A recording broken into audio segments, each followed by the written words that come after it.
बिस्मिल्लाहिर्रहमानिर्रहीम। प्यारे तलबा अस्सलाम वालेकुम। आज 9th के लेक्चर नंबर 38 के साथ हम हाजिर हैं और आज हमारा टॉपिक है factor affecting the rate of enzyme action. वो फैक्टर जो एंजाइम के काम करने पर असरअंदाज होते हैं, यानी कोई ऐसा फैक्टर, कोई ऐसा कंपोनेंट, कोई ऐसी सब्सटेंस जो एंजाइम के काम करने को बढ़ा दे या कम कर दे, वो एंजाइम का फैक्टर कहलाती है। मैंने इसकी डेफिनेशन ये लिखी है कि आप हेडिंग के नीचे पढ़े ना, जहाँ ये है any substance which can change the chemistry of enzyme. Chemistry बनावट को कहेंगे, कंपोजिशन कह सकते हो। कोई भी सब्सटेंस जो एंजाइम की बनावट को चेंज कर देती है उसे हम लोग कहते हैं फैक्टर ऑफ एंजाइम। वो एंजाइम का फैक्टर है। अब बनावट के लिहाज से, वैसे काम के लिहाज से मैं फिजिकल एग्जांपल ये बताऊं कि आप क्लास के अंदर अगर बैठे हैं और वहां पे फैंस ऑन है, लाइट भी है, तो आपका प्रॉपर काम हो रहा है। अगर गर्मियों का मौसम है और बिजली चली जाती है, लाइट ऑफ हो जाती है, तो जब टीचर पढ़ा रहा होता है आप फिर कहते हैं सर जी स्लो पढ़ाएं, ना पढ़ाएं, बहुत गर्मी है। इसका मतलब वो जो टेम्परेचर है वो एक ऐसा फैक्टर है जो आपके काम करने पर असरअंदाज हो रहा है। सर्दियों के मौसम में ये सिचुएशन होती है कि अगर बहुत ज्यादा सर्दी होती है तब भी हमारी बॉडी को सीधी पोजीशन में रखना और पढ़ना हमारे लिए मुनासिब, यानी टेम्परेचर एक ऐसा फैक्टर है जो हमारी स्टडी पे असरअंदाज हो सकता है। जैसे आप टेम्परेचर को ज़हन में लाएं, वैसे ही कुछ ऐसे फैक्टर होते हैं कि जब एंजाइम सबस्ट्रेट के साथ जुड़ के और उसको स्पीड अप कर रहा होता है रिएक्शन को, तो वो उसके काम को कम करते हैं या बढ़ाते हैं, वो एंजाइम के फैक्टर हैं। उनमें से बहुत से हैं, हमने अपनी बुक में 3 पढ़ने हैं। टेम्परेचर, सबस्ट्रेट कंसंट्रेशन, जिसका मतलब होता है सबस्ट्रेट की मिकदार, और पीएच। पीएच आपने पढ़ा है कि ये एसिड या बेस वैल्यू को बताने वाला फैक्टर है। अब देखते हैं कि ये इनमें से आज हमारा फोकस 2 पे, एक टेम्परेचर हमने पढ़ना है, एक सबस्ट्रेट कंसंट्रेशन पढ़नी है। चेक करते हैं कि टेम्परेचर किस तरह एंजाइम की एक्टिविटी को, काम करने की शरह को इफेक्ट कर रहा है। व्हेन वी इंक्रीज टेम्परेचर, जब हम टेम्परेचर इंक्रीज करते हैं तो जिस चीज के भी मॉलिक्यूल है, लिक्विड है, सॉलिड है, गैस है, उनकी मूवमेंट बढ़ती है। उनकी मूवमेंट बढ़ने का मतलब उनकी काइनेटिक एनर्जी बढ़ रही होती है, मॉलिक्यूल की हरकत वाली एनर्जी। तो rate of enzyme action increase. Temperature बढ़ाने से जनरली होता यही है कि जो टेम्परेचर बढ़ाने से एंजाइम की वर्किंग इंक्रीज होती है, लेकिन ये ऑल द टाइम नहीं होता। मतलब जितना टेम्परेचर बढ़ाते जाएं ये बढ़ता जाएगा टू अ लिमिट। ये टेम्परेचर का और एंजाइम के रिएक्शन का इंक्रीज होना एक हद तक होता है। The temperature at which working of enzyme is maximum, वो टेम्परेचर, वो 50 है, 40 है, 30 है, जितना भी है, वो temperature at which working of enzyme is at maximum rate, जिस पर एंजाइम के काम करने की शरह बहुत हाई हो, बहुत ज्यादा हो, it is called optimum temperature. उसे ऑप्टिमम टेम्परेचर बोलते हैं। नेक्स्ट पेज पे मैं पढ़ा।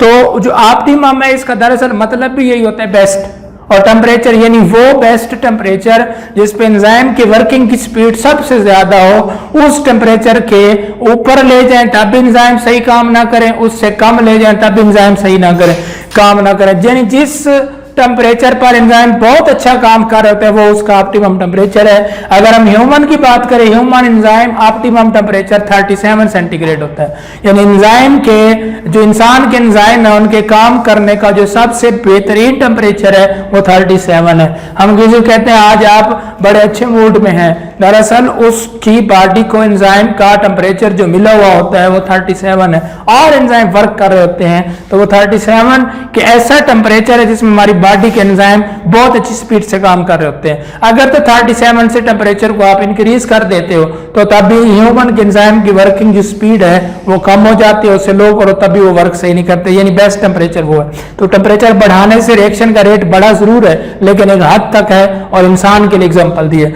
अब ये इफेक्ट कैसे करता है, यानी टेम्परेचर बढ़ाने से या कम करने से एंजाइम की जो एक्टिविटी है वो किस तरह असरअंदाज होती है। तो देखेंगे इंक्रीज इन टेम्परेचर, जब आप टेम्परेचर इंक्रीज करोगे, increase in the vibration of atom of enzyme, क्योंकि एंजाइम एक मॉलिक्यूल है और वो एटम से बना हुआ है। तो जब आप टेम्परेचर इंक्रीज करते हो तो एंजाइम की जो बनावट वाले एटम्स हैं, अमीनो एसिड्स हैं, उनके एटम वो अपनी वाइब्रेशन को, वो अपनी मूवमेंट को इंक्रीज कर देते हैं। यानी मतलब ये है काइनेटिक एनर्जी उनकी बढ़ जाती है, और काइनेटिक एनर्जी बढ़ बढ़ने से एंजाइम बहुत ज्यादा एक्टिवेट हो जाता है, रिएक्शन स्पीड अप हो जाता है। व्हेन वी इंक्रीज टेम्परेचर, जब हम टेम्परेचर बढ़ाते रहते हैं अबव द ऑप्टिमम टेम्परेचर, और उस वैल्यू से ऊपर ले जाते हैं जो ऑप्टिमम थी, देन एटम ऑफ एंजाइम, जो एटम है एंजाइम के हाईली वाइब्रेट, वो बहुत ज्यादा स्पीड से वाइब्रेट करते हैं, इतना वाइब्रेट करते हैं कि जो स्ट्रक्चर ऑफ एंजाइम होता है, जो ग्लोबुलर है, स्ट्रेट है, जिस तरह भी एंजाइम का स्ट्रक्चर है वो लॉस्ट हो जाता है, वो एंजाइम का स्ट्रक्चर डिस्ट्रॉय हो जाता है। जब बहुत ज्यादा टेम्परेचर ऑप्टिमम से ऊपर जाने से एंजाइम का जो ओरिजिनल स्ट्रक्चर है वो डिस्ट्रॉय हो जाए, it is called denaturation of enzyme, enzyme denature हो गया, एंजाइम तबाह हो गया और रिएक्शन टोटली स्टॉप। इस वक्त एंजाइम की एक्टिव साइट इतनी बिगड़ती है कि जो रिएक्शन सबस्ट्रेट से एंजाइम जुड़ा हुआ होता है वो बिल्कुल मुकम्मल ही रुक जाता है। तो ये यानी आप देखें, अब स्लो भी खुद बना लें, बुक में मेंशन नहीं है कि जब आप टेम्परेचर को लो रखेंगे तो एटम जो एंजाइम के होंगे उनकी वाइब्रेशन थोड़ी होगी, थोड़ी वाइब्रेशन करने से एंजाइम इतना एक्टिवेट नहीं होगा, ज्यादा स्पीड नहीं होगी। यानी टेम्परेचर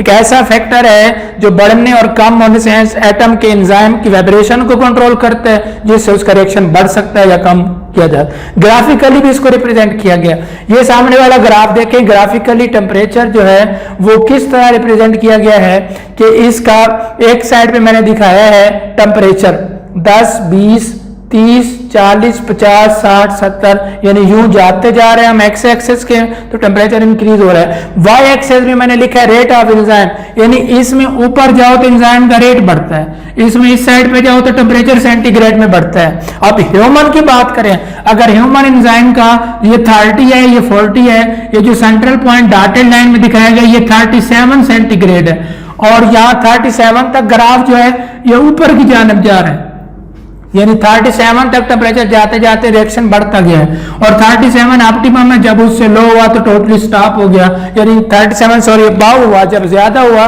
तो उससे रिएक्शन स्टॉप हो गया।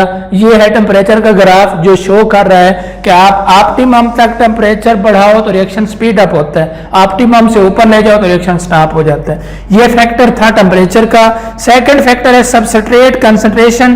कंसंट्रेशन मीन यहाँ अपने समझना मिकदार, कि जो सबस्ट्रेट है उसकी मिकदार, क्योंकि enzyme work on molecule, enzyme जिन मॉलिक्यूल पे काम करता है नाउन एज सबस्ट्रेट, उन्हें सबस्ट्रेट कहते हैं। तो सबस्ट्रेट कंसंट्रेशन क्या है? ये सबस्ट्रेट कंसंट्रेशन, सबस्ट्रेट की मिकदार।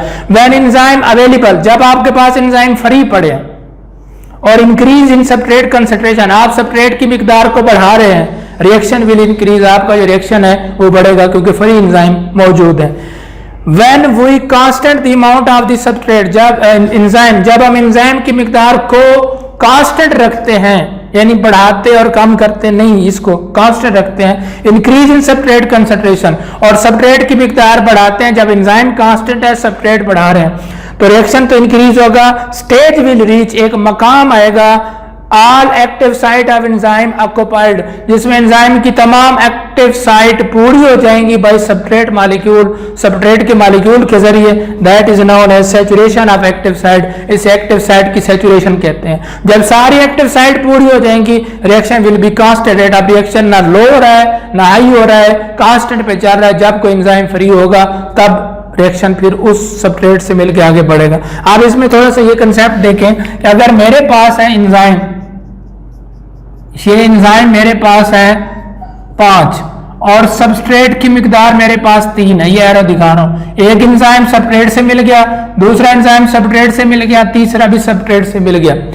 अब एंजाइम 3 है और सबस्ट्रेट भी 3 है, 2 एंजाइम मेरे पास फ्री पड़े हैं, जिसे मैं कह रहा हूं एंजाइम आर अवेलेबल, एंजाइम मौजूद है। अब अगर मैं सबस्ट्रेट की मिकदार बढ़ाता हूं क्योंकि एंजाइम मेरे पास फ्री है, then reaction will be speed up, अब रिएक्शन बढ़ेगा क्योंकि एंजाइम मेरे पास मौजूद थे और मैं सबस्ट्रेट बढ़ाता रहा तो रिएक्शन बढ़ते रहे। ये सबस्ट्रेट की मिकदार। When we constant the amount of substrate, अब मैंने क्रॉस लगा दिया कि मैंने एंजाइम नहीं बढ़ाने, and increase in substrate value या सबस्ट्रेट कंसंट्रेशन। अब मैं सबस्ट्रेट बढ़ाता हूं तो 5 एंजाइम थे, वो 5 सबस्ट्रेट से मिले हुए हैं, वर्क जारी है। अगर इनमें से कोई एंजाइम फ्री होगा तो नेक्स्ट सबस्ट्रेट से मिलेगा।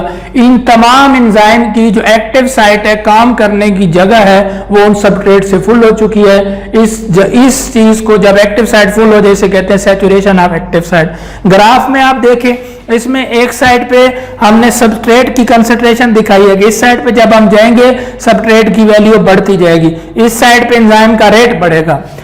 अब जब आपने सबस्ट्रेट इंक्रीज किए तो रिएक्शन का रेट इंक्रीज होता रहा, लेकिन जब आप एंजाइम की वैल्यू को कांस्टेंट रख लेते हैं कि इसमें एंजाइम नहीं बढ़ाना, तो तमाम एक्टिव साइट उसकी फुल हो जाती हैं, जिसे हम सैचुरेशन कहते हैं, यानी पूर्ण हो चुकी है और रिएक्शन कांस्टेंट स्पीड में सीधी लाइन में चलता है। ये दो फैक्टर थे जो एंजाइम के ऊपर इफेक्ट कर रहे थे। टेम्परेचर जो इफेक्ट कर रहा था वो एटम की वाइब्रेशन को कंट्रोल करके, या तो टेम्परेचर बढ़ने से एटम की वाइब्रेशन इंक्रीज हो जाती है, या फिर टेम्परेचर कम करने से जो है ना वो एटम की वाइब्रेशन जो एंजाइम में मौजूद है कम होती है और रिएक्शन पर इफेक्ट पड़ता है। इसके बाद जो सबस्ट्रेट कंसंट्रेशन है इसका थोड़ा चेंज मैनर है उस टेम्परेचर के लिहाज से कि इसमें आप एंजाइम को पहले फिक्स करेंगे कि एंजाइम आपके फ्री हैं या एंजाइम कांस्टेंट है। अगर एंजाइम फ्री पड़े हैं आपके पास मौजूद है, सबस्ट्रेट बढ़ाने से रिएक्शन बढ़ेगा। अगर आप सबस्ट्रेट में एंजाइम कांस्टेंट रखते हो, सबस्ट्रेट बढ़ाने से फिर रिएक्शन कांस्टेंट हो जाएगा, स्टॉप भी नहीं होगा, लो भी नहीं होगा, एक सीधी मिकदार में चलेगा। तो ये दो फैक्टर थे जो कि एंजाइम के रेट पे इफेक्ट कर रहे हैं। तीसरा फैक्टर जो हमारे पास पीएच है वो इंशाल्लाह हम अगले लेक्चर 39 में हम पढ़ेंगे। तो आप इन दो फैक्टर को याद रखें, इनका ग्राफ भी याद रखें, और ऑप्टिमम टेम्परेचर, डीनेचरेशन, सैचुरेशन, ये तीन इंपॉर्टेंट डेफिनेशंस हैं जो आपने याद रखनी है। इंशाल्लाह नेक्स्ट लेक्चर में मिलते हैं, तब तक अल्लाह हाफ़िज़।